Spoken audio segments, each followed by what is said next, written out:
did you get in here? The point is, Matthew, I'm here. Here for you. Me? Chocolate cake, Game Boy, and me. Which would you like first? What about my parents? Oh, they won't hear.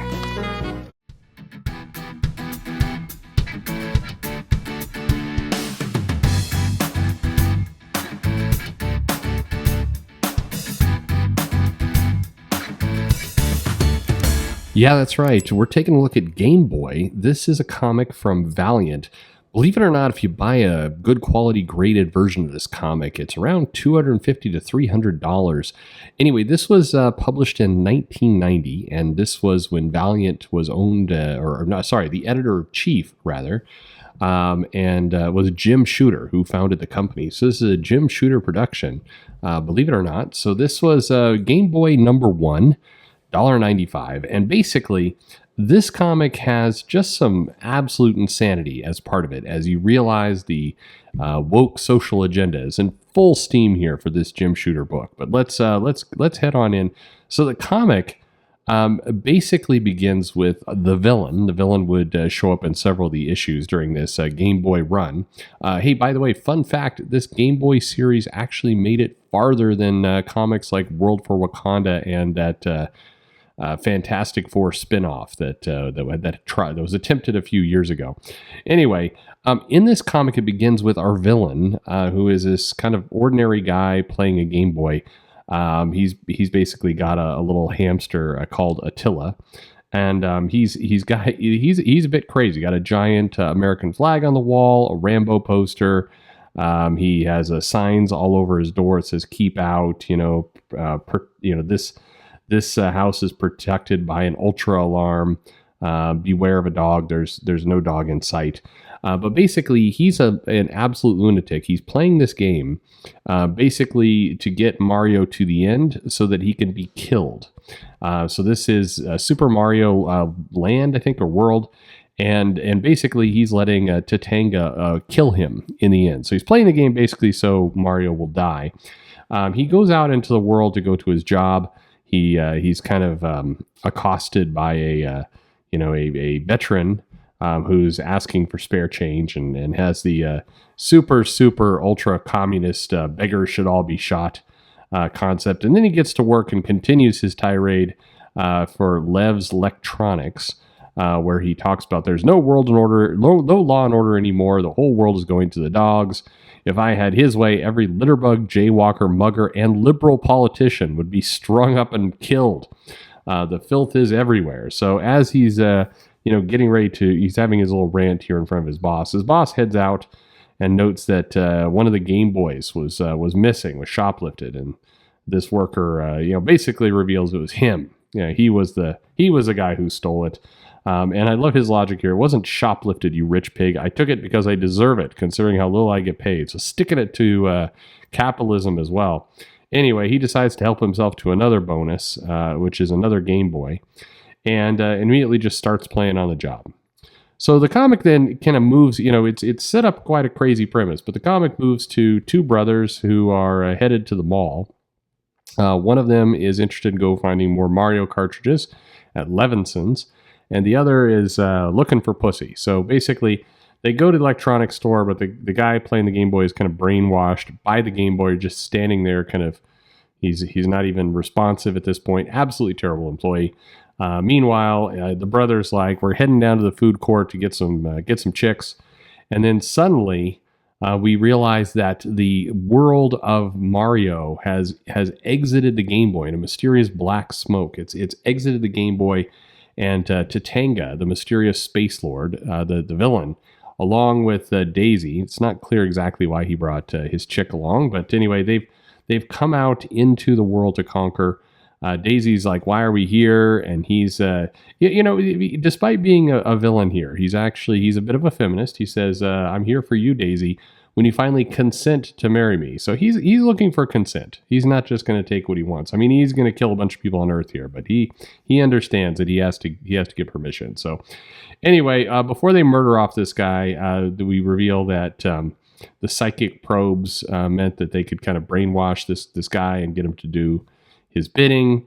And he's, it's kind of an interesting flex considering people were saying that kids at the time were becoming zombies just playing their video games and not paying attention to important things like homework and sports and physical activity. But anyway, this one's basically confirming that that's exactly what's going on, because the people who play the Game Boy get brainwashed by the villains. But anyway, they decide to immediately kind of run amok throughout this the entire mall. So they just start wrecking everything, ruining this guy's chances of getting some tail. So anyways, as the game characters kind of destroy everything, we get some banter. Daisy's like, hey, I understand you're blowing up. You're basically, there's fires. You're murdering a shitload of people in this mall at this point. But Daisy is hungry and wants lunch. Basically confirming what we all know if you played Mario Kart, that Daisy is a bitch. But anyway, as this all goes on, they decide, hey, I'll stop this little invasion and go find a place to eat. The employee here recommends the Twin Towers, and so he's going to take them off to the Twin Towers to do this. Meanwhile, the two brothers realize what's happening. They are hiding behind a table and see all this stuff go down, and they realize the only guy who can stop Tatanga is Super Mario. So fortunately, the guy starts just screaming into the Game Boy like a lunatic, and out comes Mario.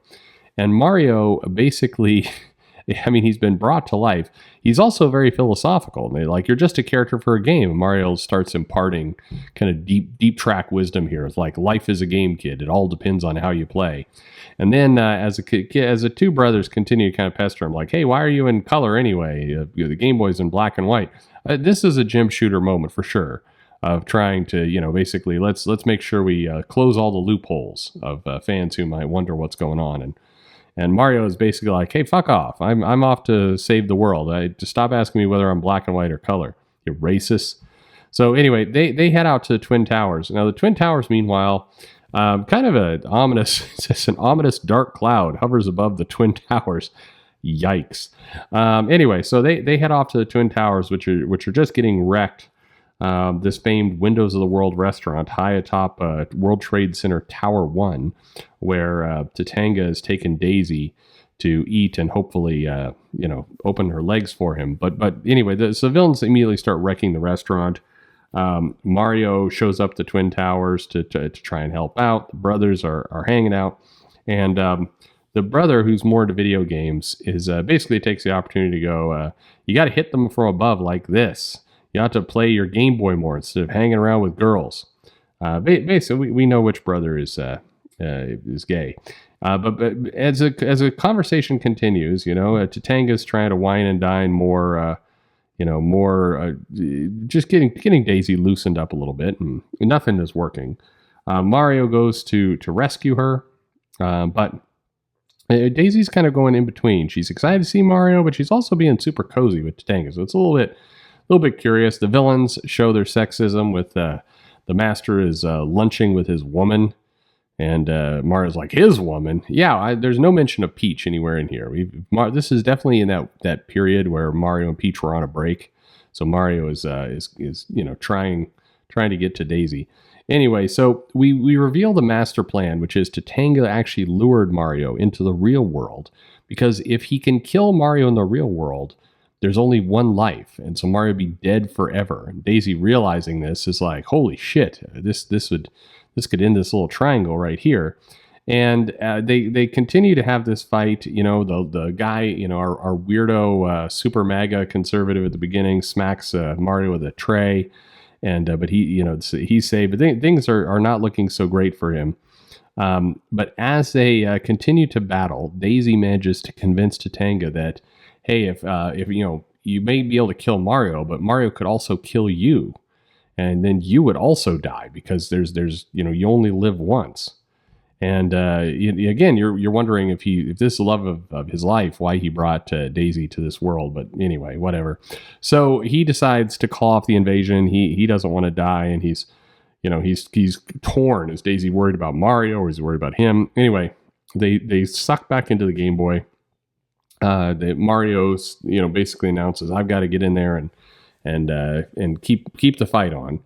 So if you need me, call me. Two brothers are now seemingly okay. It's the police show up and the patrons are all locked in the restrooms and the whole place is blown up. There's these two brothers kind of hanging out. One of them still wearing sunglasses, and the police are like, I'm sure everything will be fine. Those two kids are absolutely about to get raped in jail. But anyway, at the very end, they basically say, hey, let's keep our eye out for Tatanga, see if he pops out somewhere else, ask all our friends, spread the word, and that's our comic. So that was Game Boy #1, worth about $250, $300 on eBay. And then we get a little data sheet heralding what Jonathan Hickman would rip off years and years later, with, again, more philosophy from old Valiant comics. You're all just little bytes of data from a chip, okay?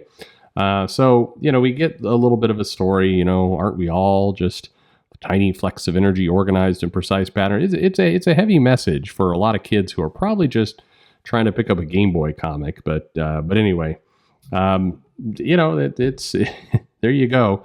Don't let the game end. And then we get a couple ads here. There were ads throughout the whole comic, but these two cracked me up. Hot Game Boy action.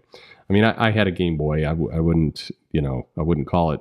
It wasn't hot Game Boy action, but you see that little rainbow flag with Activision. I mean, again, the signs are all there that this is patient zero of the woke comics for sure. I am being sarcastic in case any of you haven't caught that by now, but I'll leave you this. Finally, the ad that we got at the very end was for Quirk.